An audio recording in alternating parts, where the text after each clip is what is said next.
Chapter 39, Episode 10, Part 2. So, what you been doing? Once again, Ibuki set herself on my desk between periods. Luckily for me, I wasn't in the middle of anything too important, so the only data pad I had to worry about was one of my hands. Unfortunately, she decided that when she was going to ask me that question, she needed to push it down out of my sight. It was fine though. I could always review my notes for that test later. I know, which is why I'm bugging you now. I rubbed my eyes. You know what I've been doing, Ibuki? I just barely cleared my amount of homework from missing the first few days thanks to, well, you know. Yeah, I know. Speaking of which, she brushed a bit of hair out of her eyes, using the arm that was once injured. It was big clear that the sleep was off and she was back to normal. How has that thing been going? Any leads? No, not so far. I set my pad down and leaned forward. There weren't too many people around, but it didn't hurt to keep our voices down.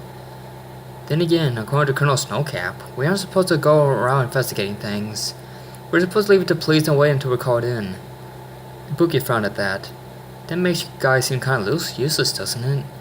I shot her glare. No offense, but you think that when it comes to something like Mavericks and possible attacks, the Maverick Hunter Crow would be a little more, proactive? Yeah, it's kind of weird. It was at this point that people started filing into the classroom. I'm not happy about having to sit back and wait. But for whatever the reason, that's how they do things. I can't do anything about Saul or what's his name until he does something first. Sonic Sorion, she corrected before standing up. Just as her feet hit the floor, our teacher for the next class walked in. Everyone else in the class started sitting down, getting ready for the next part of her day. She lowered her face for the next bit. I'll see if I can talk to our master about it. If the court is doing anything about tracking him down, maybe we can pick up the slack. If you get a yes, then I have no knowledge about how you clan decided to investigate anything having to do about Sonic Sorion. Right. If I'm going to get a chance at this, I'm going to have to start asking for a meeting as soon as possible. The teacher called everyone to their seats. Those of us not already sent down made their way back.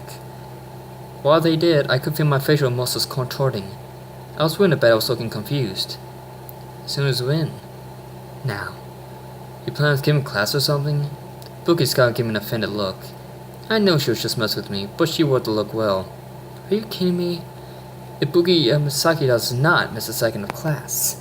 She turned away from the teacher who was starting his lesson, flashing her hands low enough for me to recognize what she was doing. She just had to hope that the teacher never tried to ask her a question. Or, on the off chance that he had to hope that he wouldn't get an answer out of her. Lunchtime turned out to be a fairly interesting part of the day. As I expected, Ibuki's body double didn't have a thing to say to anyone.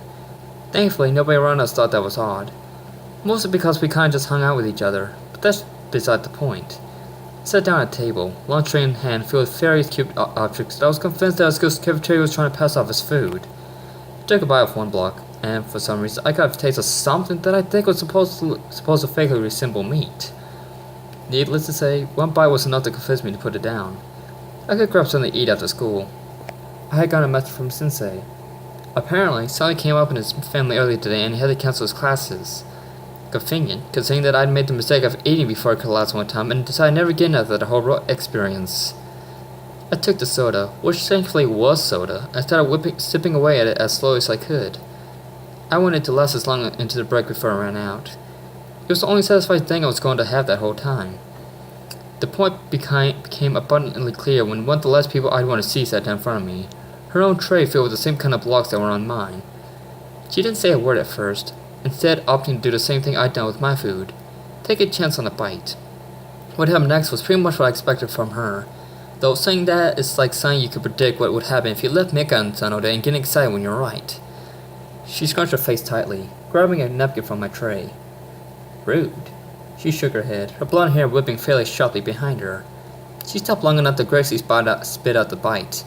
And I say that completely seriously. She somehow made actively denying herself food that you've already been to look graceful.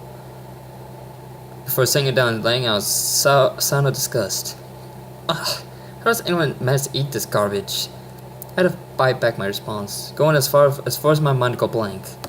I didn't want to was saying off that weird tick of mine that forced me to say what I was thinking. But I kinda looked at her tray for a few seconds. She was probably trying to figure out whether or not to keep trying. She apparently thought better of it as she pushed her tray into mine. Of course, she wanted to annoy me, so she used her tray to push mine back at me. No, seriously, how do you expect any of us to actually try and keep any of this down? The way she looked at me, it was pretty clear she expected an answer out of me.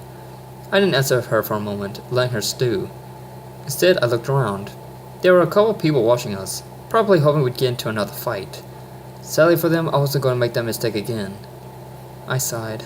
I don't think anybody does. They probably just get something later. I suppose you're right. Even Squill has to eat something to sustain and satisfy itself. There it was. Oh well, I can simply wait until I get home before getting something sustainable. Wow, you even managed to make being discussed in cafeteria food sound pretentious. Kind of smugly raised an eyebrow. Is that how you see me? Pretentious? Kinda hard not to when you act the way you do. I see. Well, I suppose I should work on that image, shouldn't I?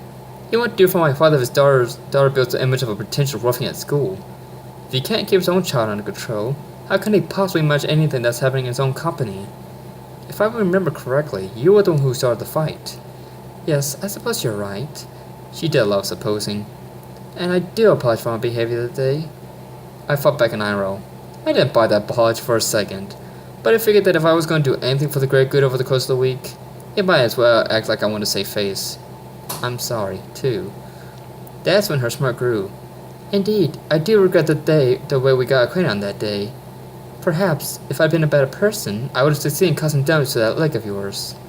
There it was again. I snapped up to my feet, ready to jump across the table. More people around us started watching, and that didn't help my immediate mood.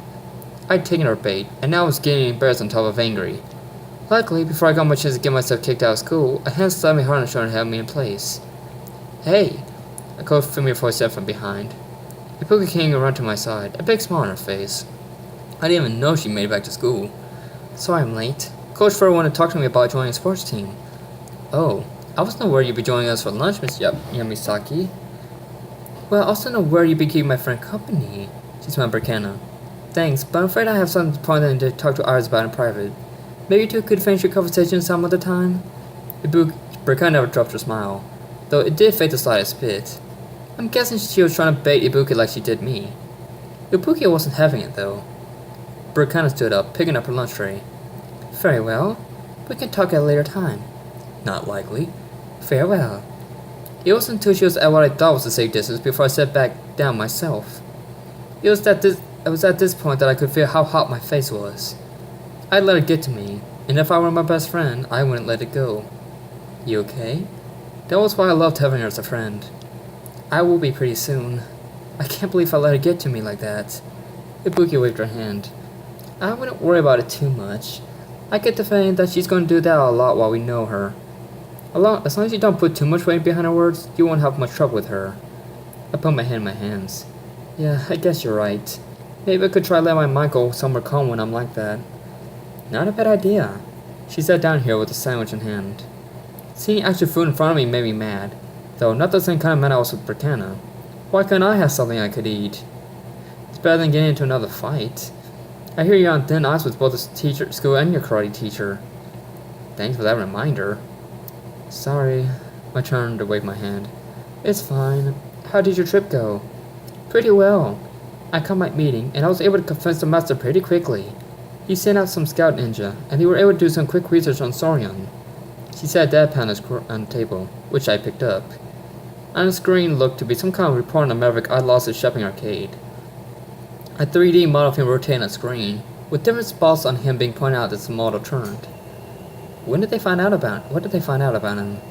Well, he's kind of an oddball Reploid. You know how Armadillo Archon was designed for a super specific function? I nodded my head. Well, same thing with this guy. He was built for testing the acoustic of different stages and arenas. He's supposed to be hired out to different bands and musical shows to make sure the audiences get the most out of the shows. I frowned at that. This wasn't making any sense. Buki kept going with what she knew. His tail acts like the fretboard of a guitar. Arcs of electricity acts like the strings. When he strums, he uses different speakers to manipulate the sound and create different tones. I'm not quite sure how it works really, but if he tunes everything the right way, he's basically a walking weapon. My eyes scanned over the pad. Everything she told me was typed out on the screen. I thought about what I learned about him so far, but I still couldn't figure out the part of this that was bothering me. So what would make him turn Maverick? Or Archon at that? Ibuki shrugged. I don't know. As far as I know, the Maverick virus isn't particularly picky about what Reploid gets infected and turned. Fair enough, I guess. Part of me couldn't help but think that there was something weird about it, though. Why were two very specialized reploids infected in Giga City? Like Ibuki said, it was probably just how the virus worked, and they were just the unlucky ones to get infected. But the fact that they were both in Giga City at about the same time when near Kitty itself was a big country was strange. It was about this time that my phone started to ring. Ibuki and I shot each other a look. I had a feeling I knew what this call was about. Sonic Storm must have sneezed and blown something up. I didn't say a word to her, but it seemed like she got the message I was trying to send her. Stay here and let me handle this. She just recovered from injury that she shouldn't have gotten in the first place.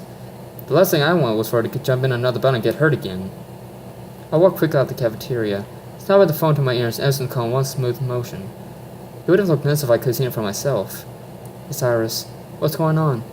Sonic Storm's showing up, Mitty said. Get to a clear spot and we can TS you to the field. Techno followed. Thankfully, the twins had distinctive voices. Got it. I made my way outside and quickly found a spot outside of anyone. I'm ready. Not another word was said. I felt that familiar ting of a translator starting his task, and soon I was greeted by tons of flashing lights. As I walked, I couldn't help but hope that this fight would turn out better than my last two. I had already had to miss the rest of my classes again. The last thing I needed was to lose another battle and really start questioning if I was the right person for the job. No, this had to go better than my last two tries. It certainly couldn't get any worse. Could it?